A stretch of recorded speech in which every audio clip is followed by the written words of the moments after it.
So this morning we're going to talk about healing. And there isn't anyone I can think of that would be a better person, a better mystic to talk to us than Meister Eckhart.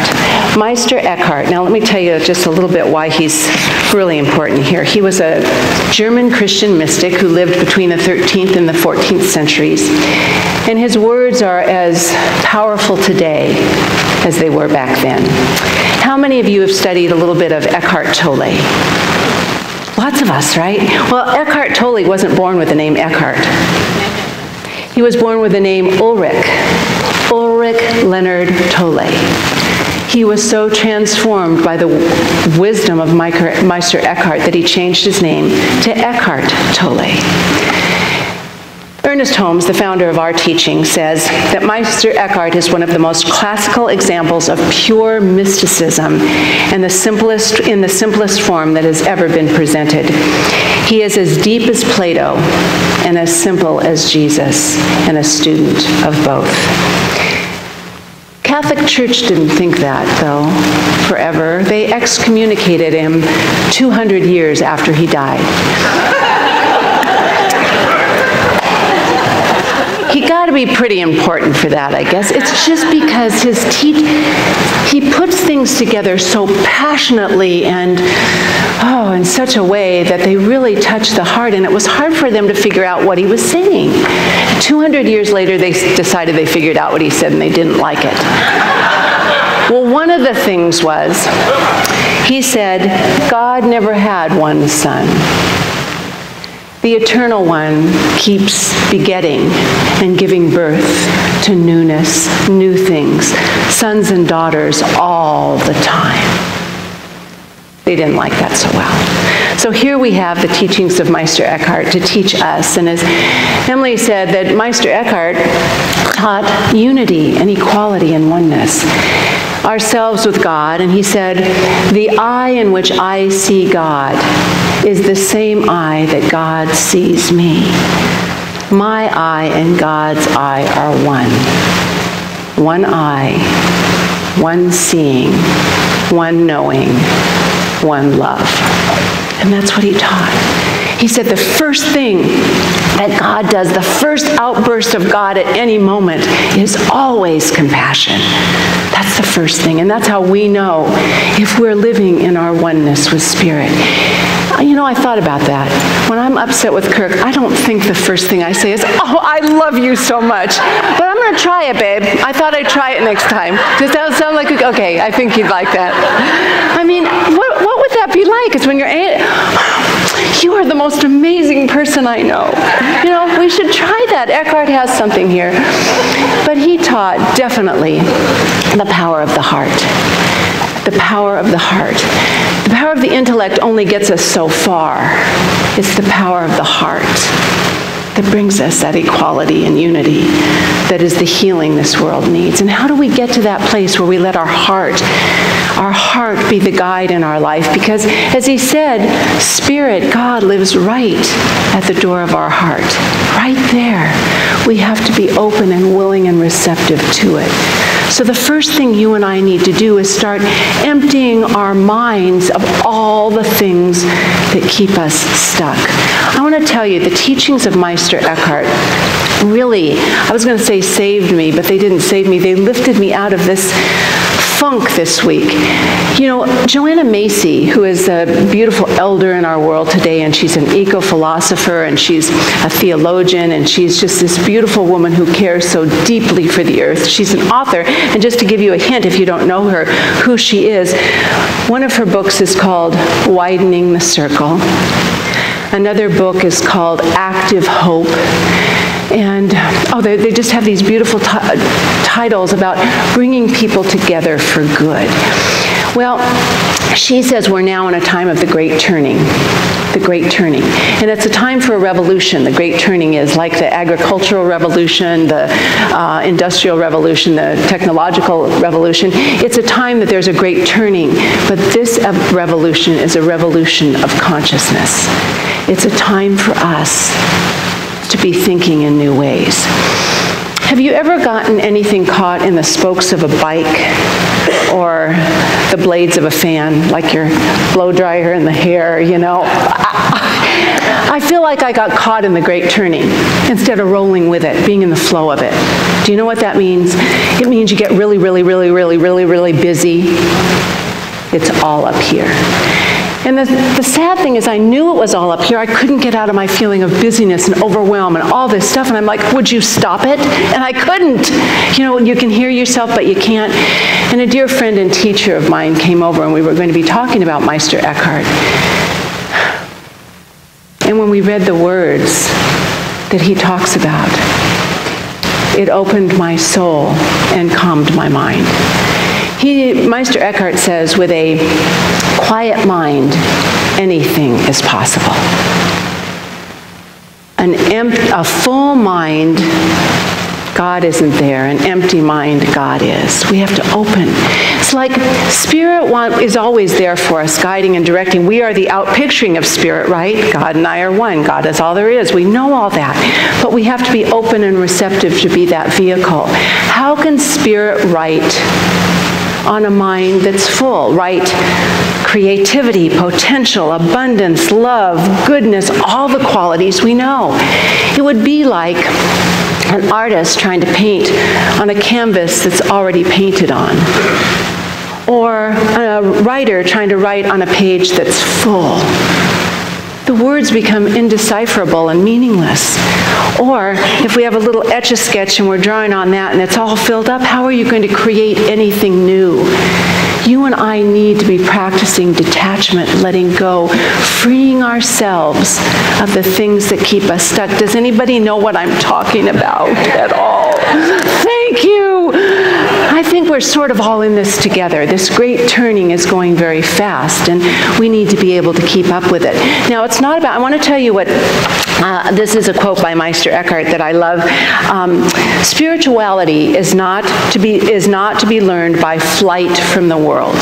That's not how we get to learn our spirituality, or running away from things, or turning solitary, or going away from the world. Rather, we must learn an inner solitude.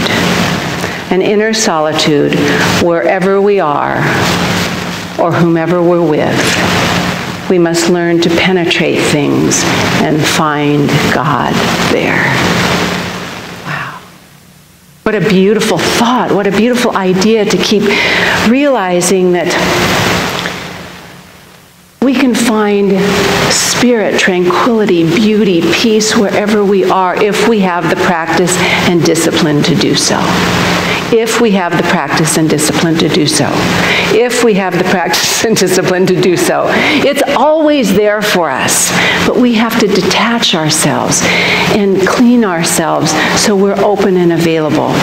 Meister Eckhart has a really beautiful metaphor for God's love, because God is love and love is God, as we know.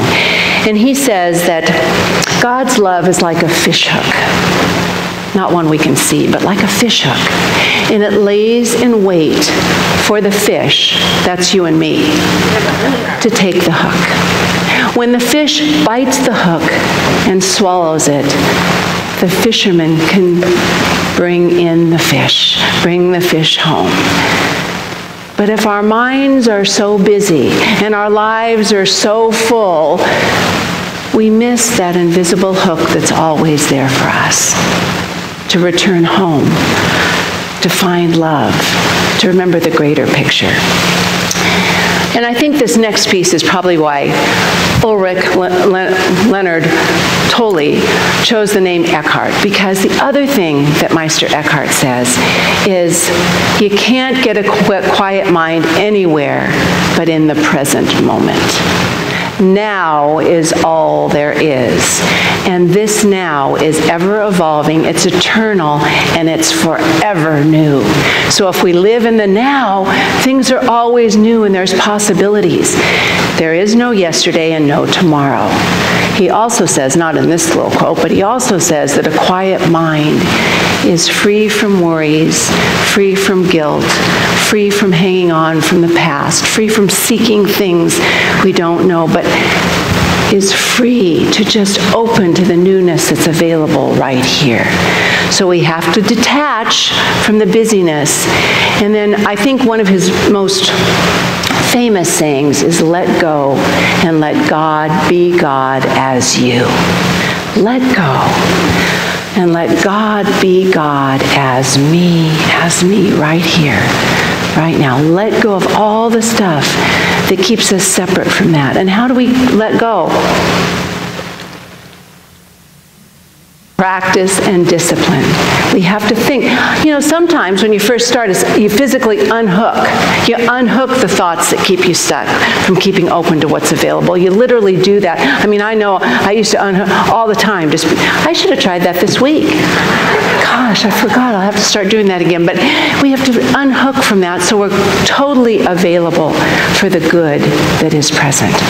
For the good that's present. Now, the result of all of this work that we do, there's three things. When we really open our heart to what's right and true, the result is love and trust and wisdom. Love and trust and wisdom. Love, like Jesus said, love one another. Remembering that first outburst of God is compassion. Love, you will find love everywhere you find equality and unity. Everywhere. Because when we approach each other in oneness, love has to be present. Trust. I'll tell you something I think we all know. I don't know how much we practice it, but we can't trust God too much. Just say that in your mind. I can't trust God too much. I can't trust God too much. When we've opened our heart with a blank slate, and doesn't mean we can't vision and dream and think of possibilities. However, Meister Eckhart says, don't pray for things. Pray for the right, what's that other word on there? For the right, what is it? Pray for the right thing. That was really hard to find. The right thing. I said, is it thing? He said, pray. I just said too many things, but he said, pray for the right thing to happen. Just pray for the rightness.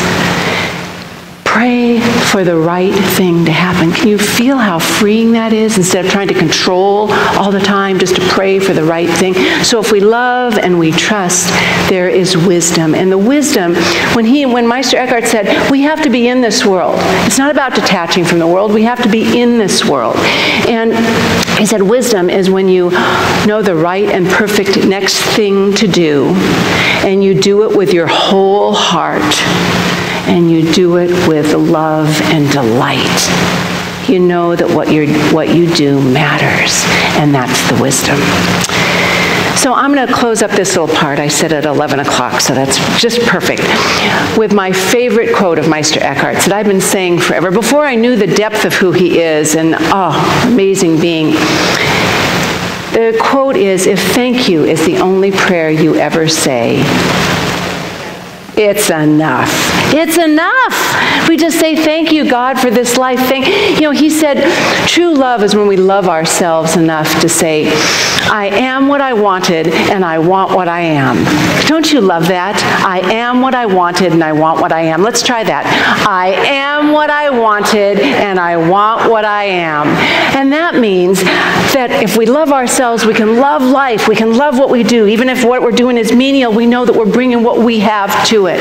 So thank you, God, for this greater understanding. Thank you for this evolving consciousness. Thank you for all of this. We need to say thank you to the mystics for bringing us all together in oneness. And thank you for our teachers for guiding us on the path, and for the angels that are all around us. And thank you for the elders that are here to show us the way. So right before our ritual that we're going to do, I want you all to think right now as we begin this Thanksgiving week, just the one thing that we're thankful for.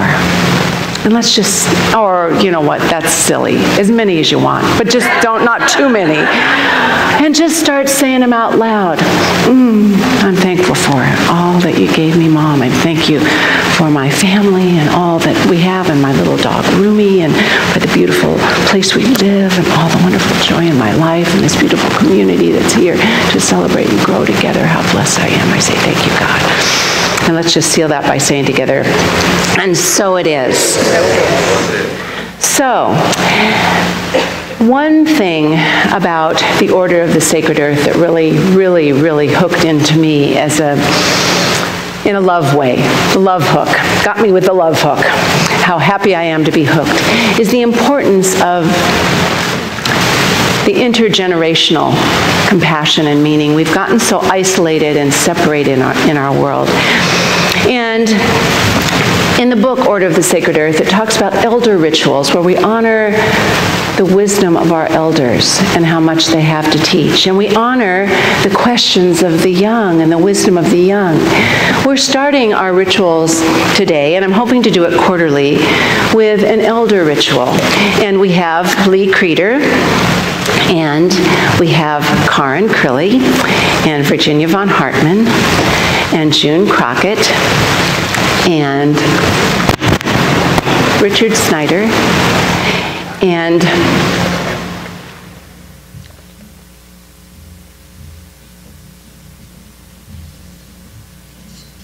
our beautiful elders here have been joyous enough to say yes to my request today, which was very kind and beautiful. Beautiful. And Richard Snyder, thank you all for being here. And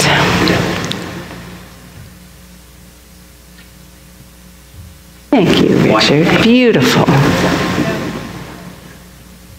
And so if you want to be seated, we're going to invite up the beautiful young person that will be questioning our elders today. And Mel Sweet, you may not know Mel because she's usually behind the video camera or working with the children. She's a new member here at InSpirit, and immediately she knew how to serve, how to give, how to share. And I just knew when I was wanting a young person to talk to our elders today, I asked Mel, not knowing much about her, I said, Mel, is this anything that interests you? And she immediately said, yes, yes. And her eyes just opened and she said, could I write the questions? And I'll tell you, she sent me the questions, and Kirk and I read them, and we were broken open. They were just so thoughtful and beautiful. And so I called Mel. I mean, this was all done very organically, and I called Mel just yesterday, and I said, this is such a beautiful thing that you're doing this. And she said, well, I wrote my thesis on bridging the generations together. And so I could feel her love. I felt it energetically, and then I felt it when I talked to her, and now I understand. And so I'd like to turn our beautiful ritual over to Mel. Thank you. Good morning.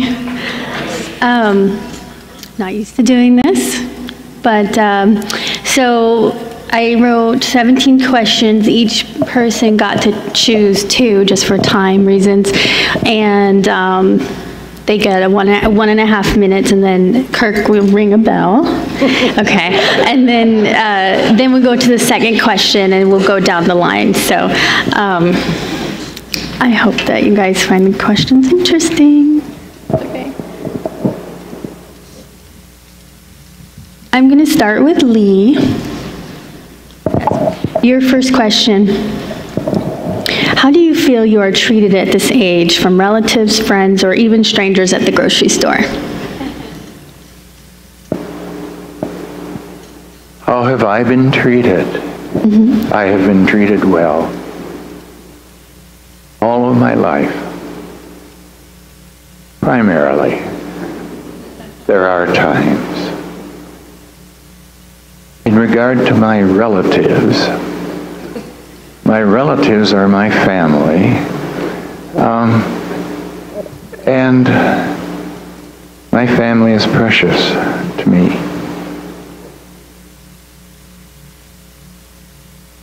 I have 3 children, 8 grandchildren, and 3 great-grandchildren, and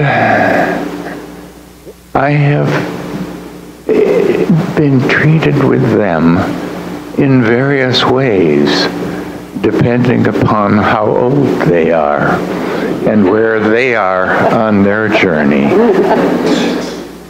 As children, we are necessary. or I was necessary in their lives, central to them. And they had a very close relationship with me, but each of them individually was quite different. As they grew, and I'm speaking of my children, to young adulthood, sometime after their brain matured at about 25, until around 40, they were kind, and I felt no longer irrelevant to them as when they were children and teenagers, but increasing warmth. Now they're in their late 50s and early 60s, and I feel great warmth from them and caring. It is a wonderful feeling, and I feel one with them as I do with all. I believe we are all evolving, that the universe is evolving, and I am grateful for that. With strangers, they are either indifferent or they are kindly. You can hear it. I was at a performance a week ago. I had to park 3 blocks away from it. When I was leaving, because I'm not a very fast walker anymore, I reached a very busy intersection, and a woman came up behind me, held me by the elbow,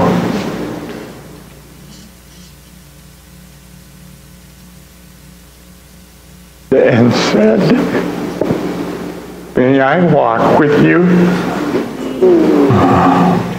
And I was touched. So I felt one with her and one with all.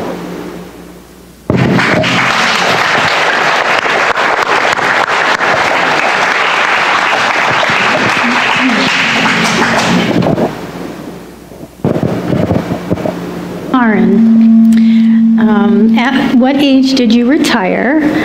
What do you think about working late into your 70s or 80s versus retiring at 65? Okay. Well, first of all, I retired when I was 78 from a 30-year career as a marriage and family therapist.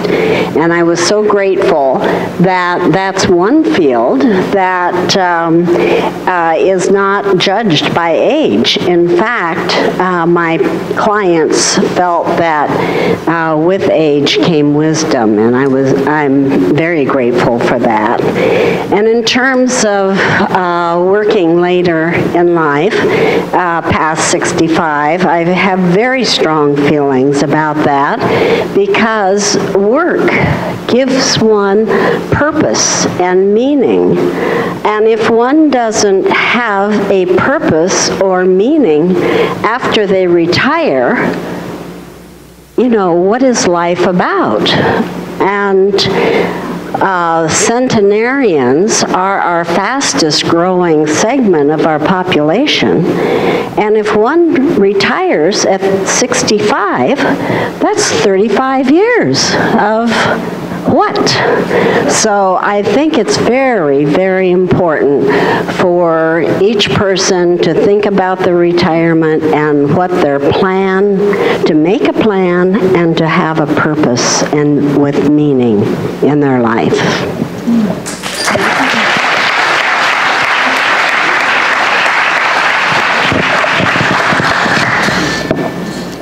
Okay, so Virginia, of all the lessons learned throughout your life, what would you like to share with the younger generations? I don't know if we have enough time for all of this, but the lessons I learned, I wasn't even aware of. I kind of grew up happy, free-spirited, Maybe I'm still doing that, but as many of you know, I'm an equestrian. And I learned most of my lessons from horses, and also my dogs, cats, birds, all the animals I had in my life. But what I learned from the horses was when you get thrown, just get up and get back on again, remount. And this is the way I've learned my life. I've made so many mistakes, all learning experiences. And when I goofed or had something go wrong, I learned a lot from that, and I was actually thankful. But the thankful stuff came as I got older, because I wasn't aware of it when I was much younger. And I've learned so much from this church and this way of thinking. I'm so grateful for that. Thank you.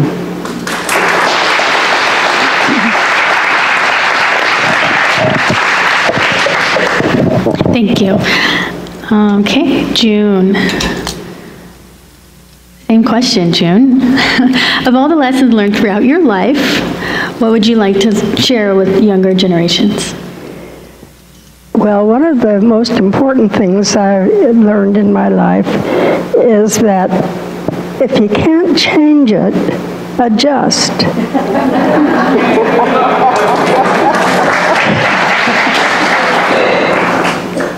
And, you know, if I'm doing everything I can to get the results I want and it's not happening, I finally just say, okay, I need to do some adjustments here.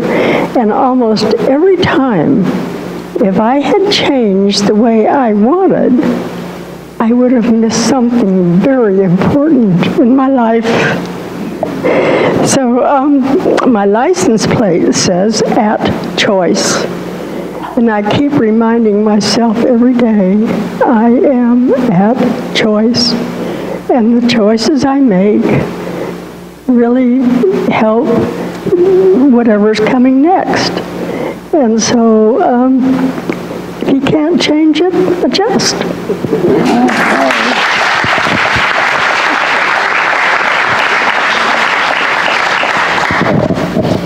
Thank you, June. Richard, this one's for you. Figured. How do you feel about someone else taking care of you, assisting you? Was it hard to watch some tasks get harder that were previously easy for you? Well, for me, it happened a long time ago. Like 50 years ago, my body was diagnosed with MS, and so I've had a lot of time to adjust to letting people help me. And most of us really don't like to have people help us, especially guys, because we can do it ourselves.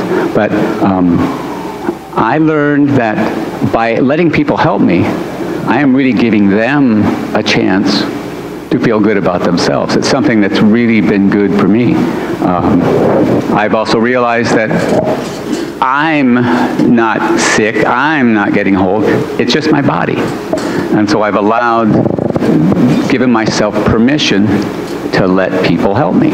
And oftentimes, like today, I had 3 people who were going to help me walk up to get up here. And Ron, and then Jesse, and Corinne, and I just have to be grateful. I let people, I get my little scooter in and out of the van on my own a lot of times, and people will always stop by and go, can I help you? Can I help you, sir?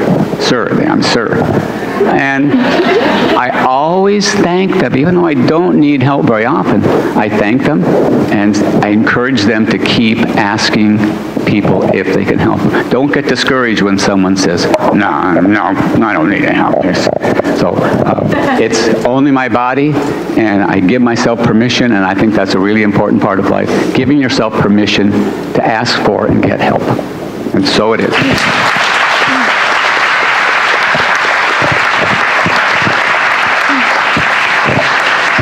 Thank you. That was awesome. So question 2. Go back. Do we have time? Can you guys we have a choice. We can either do a quick answer right now for answer 2, or we can just after service get together and have the answers. It's up to you. quick. Okay, quick. All right, quick. One more. All right. Okay. All righty. Okay. So the speedy response. Lee, your second question. How do you think the universe or God has helped you along your journey? Are there distinct turning points you want to mention? How do you answer that quick?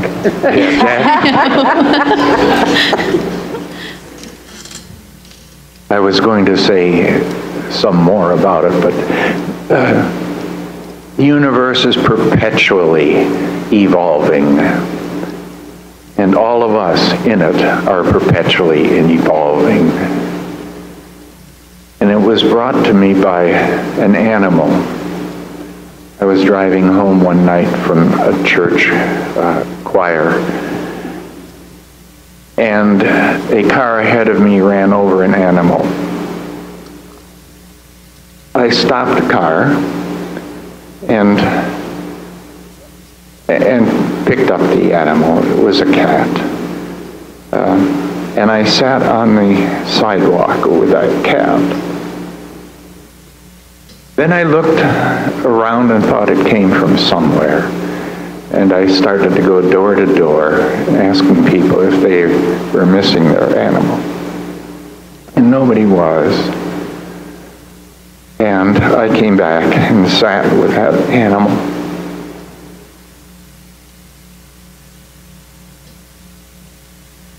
And eventually she died while I was holding her and pouring love into her. And at that moment, I felt at one with the universe. Ever since then, I have been searching for the same thing. I have found it here. I would ask Spirit to open me. Later, I ask Spirit to fill me. And then to flow through me. And finally, I said, I surrender. And again, many times in my life since then, I have felt one in the universe with every person.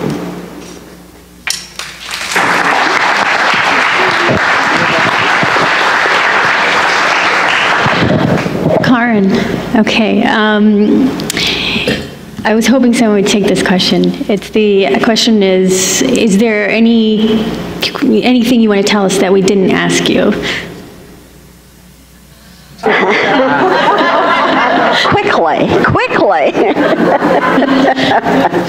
Two things. One is the importance of having and living a dream no matter your age. And most of you know that I moved to France when I was 78 years old. And the second thing is to not let your age have power over you. It's just a number. And if you have a desire to do something, do it. Those are my two.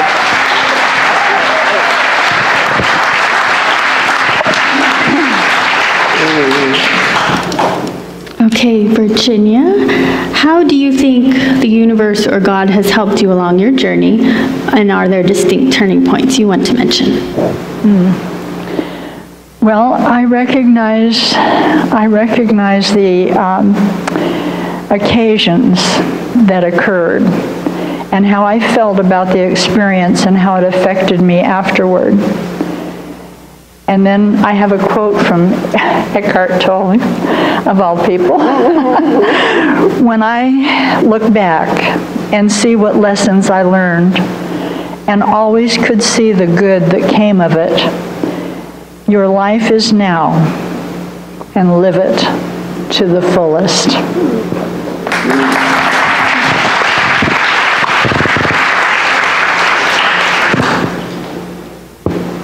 Okay, June, your second question.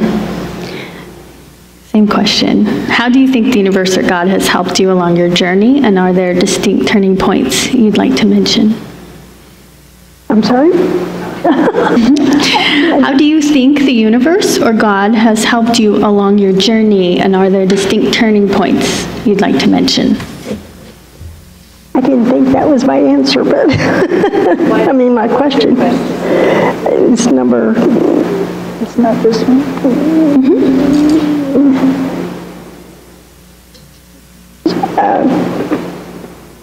She was 16. Anyway, I think it asked for if there was an incident in my life that changed it. I'll take it. Yeah. Sorry. And yes, there definitely was. At the age of 19, I had an accident and fell 90 feet. But fortunately, there were some cables in the way that broke my fall. I didn't break a bone. I was not injured except for the cable burns, and that saved my life. The rest of my life, I kept asking, why was I saved?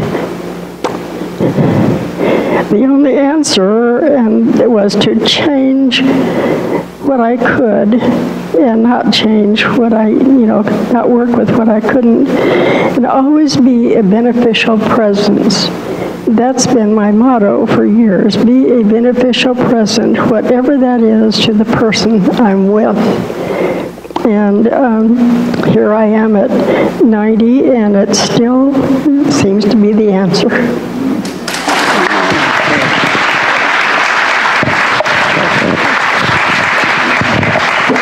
Okay, Richard, you seem to be taking all the really hard questions. What do you think will happen when you pass away? Are you scared? Oh, I'm not scared. I know that we're really eternal, and everybody has had some kind of a deja vu experience at some point, and you think back to, wow, did I do that at some other point in my life? I still see my parents in dreams. I know they're back. I think that spirits, I've read books and under hypnotism, people have collected in ethereal places and talked about when their next incarnation is. What was it like before I was Richard? I don't know. I think that's what it's going to be like when I'm not Richard anymore. I'm not scared. I don't want to die, but like Woody Allen said, I just don't want to be there when it happens.